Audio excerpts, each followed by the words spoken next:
Hey Thalia, how you doing? Got your work up here, and I'm just going to zoom out a little bit. Okay, the reason I'm zooming out is because I want to look at all four at the same time as a series. Okay, and one thing, I'm seeing a couple of inconsistencies in the series itself, and I think that, yeah, if we look at these rays, it seems like this set of rays is different.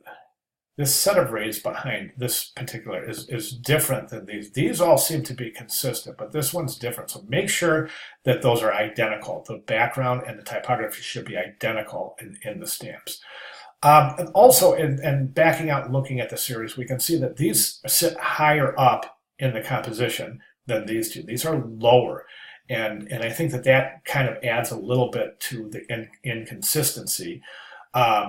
Of the series itself. So you definitely want to make sure that they're kind of sitting in the same spot within the stamp. Now, I happen to think that these are all a little bit small in relationship to the picture plane itself, which that might entail some cropping on your part. So in other words, you could take the clipping mask associated with this and do something like that. So she's much, much closer. And I think we could do that to all of these, really. And just make a little bit more interesting, because right now there's just, I think there's a lot of negative space right here. It's creating too much visual weight on top.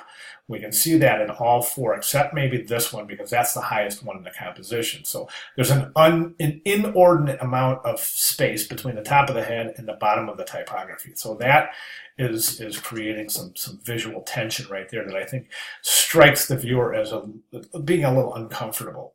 So watch that. Now, in individual illustrations themselves, if we take a look at, well, let's take a look at the typography first. So I think it's okay because it's a comic concept, right? I think the comic typeface is just fine.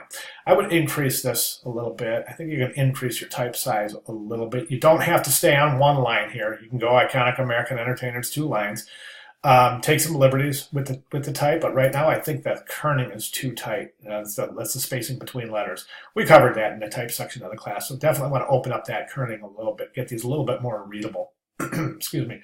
May even consider going black with those, since these all have that nice light background. You might just go straight black with those. I think that might look a little more interesting and a little easier to read by providing more typographic contrast. In the illustrations themselves, there's a gradient right there. You don't want that. Remember, no gradients or blends whatsoever. I think you can depict some of that detail a little bit more pronounced in some of the areas, specifically around the eyes.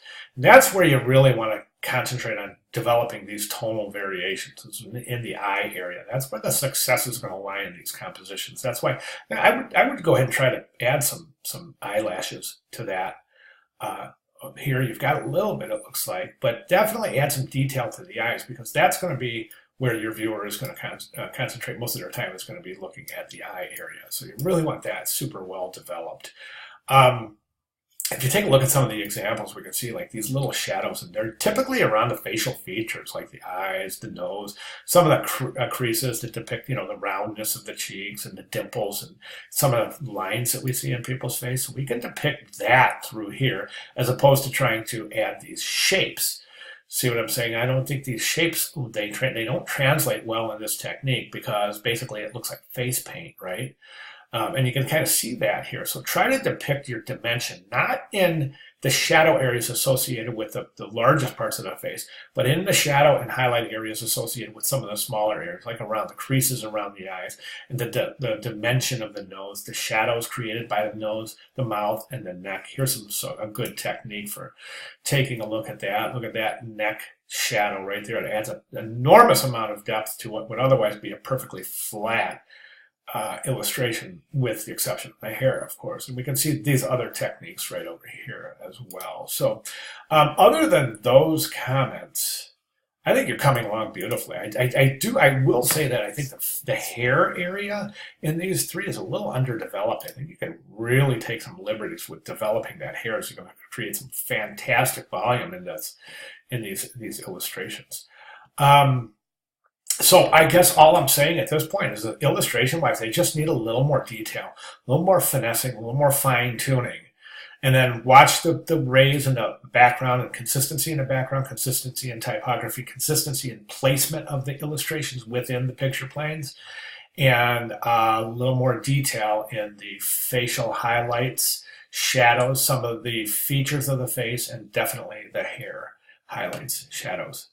All right, so a great job. Any questions at all, let me know, and I'll be doing double time this week. So if you want to resubmit, if you want to run anything by me, I'll be glad to provide additional comments. All right, Thalia, thank you very much.